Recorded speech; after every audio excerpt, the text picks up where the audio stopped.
All right, Callum. Always good to see you. How's everything? Good to see you as well. Everything's good. Looking forward to the fight now. All right, but are you looking forward to a little breakaway as well, though, aren't you? Well, I'm going away, but I'm not really having a break. I'm still training. I'm looking forward to a break from work more than anything else, but still training out there, so that's the whole purpose of it, really. Yeah. So you're what, 4 or 5 weeks away from your next fight? Yeah, 5 weeks today it is. 5 weeks today. Ready to go now. You got an opponent? Yeah, I've had a big match for weeks now, I think. So okay. Hopefully it stays the same. Okay, who is it so far? I think it's Tom Ramsden he's called. Another undefeated lad. 4 fights, 3 wins, 1 draw, so it's a very good opponent from his third fight. Good step up, first 6 rounder as well, so. Yeah. Well, you were disappointed with your last one though, weren't you? Which you didn't need to be. Yeah, I mean, having watched it back, I was a bit less disappointed. But I don't know, I felt a bit frustrated as soon as I got out the ring. Obviously, emotions are a bit higher anyway. Yeah. I just felt like I couldn't get a lot of stuff off that I'd been working on, but then watching it back, I understand why. I see where I went wrong.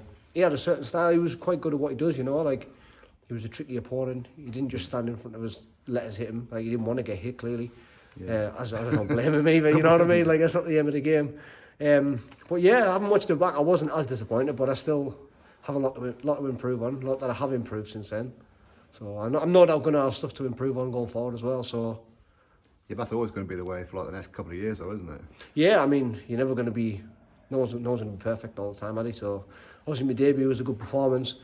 I don't think I let it get to my head in terms of like I'm well under the understanding of like not every fight's going to go like that. I know it's not going to be the case every fight. So I suppose it was sort of good to have a fight and have stuff to work on, because my debut I didn't really get much to take away from it other than the win and the occasion. Yeah. Like technically, in boxing wise, I didn't take a lot from it. So it was good to have that, learn and fight straight off the back of that and get stuff to take from it. Well, that's the thing, it's always good to have frustrating fighters who don't want to fight and whatever as well. So you learn how to trap them and yeah, it's another style, isn't it? There's a lot of different styles in the game. I feel like I've got a good understanding of quite a few styles, and that was clearly another style that I needed to do a little bit of work on, which I think I've done since. So what do you know about your next opponent then? Have you watched much of him then? No, I haven't really seen that of him. Like I say, another undefeated lad, so he's never tasted defeat. So hopefully he'll be tasting it on the 21st. But it's good to have. I'm guessing he's going to have a certain mentality of he doesn't want to lose, and he's definitely not going to want to get stopped. So it's going to be another learning fight for me, isn't it? That's what you want, though, isn't it? You 100%. Want someone who's going to come to win. Yeah, definitely. I feel like sometimes you can get complacent having too many people in front of you that don't want to win. You can get into a certain mentality and you get complacent. So the last thing I want to do is do that. Well, do you find though that like a journeyman, obviously they have that defensive, don't want to get stopped kind of style, but when you fight somebody who's got a good record or whatever else, sometimes they will do something to leave themselves open, which then gives you opportunities. Mm-hmm. Yeah, and I think it's been the case, like in general in boxing. I feel like you see a lot of, sometimes prospects clash at like maybe 8, 9, 10 and 0, and they're both, say, 10 and 0 with 1 or 2 knockouts. So people think they're not a puncher, but it's because they've had journeymen in front of them who they're not there to punch, they're covering up. So then someone knocks another prospect out at 2 8 and 0s, cleans him out, and people think, oh, maybe he's got a bit of power, but it's because someone's in front of him having a go and the gaps are there, whereas they're not normally there. Yeah. So I think that's definitely the case. How are you doing with tickets? Good, yeah. I'm not sure on numbers, but I've got a big list. I've been dropping them off gradually. I've still got a few left, so if anyone does want them, hit me up and I'll drop them off.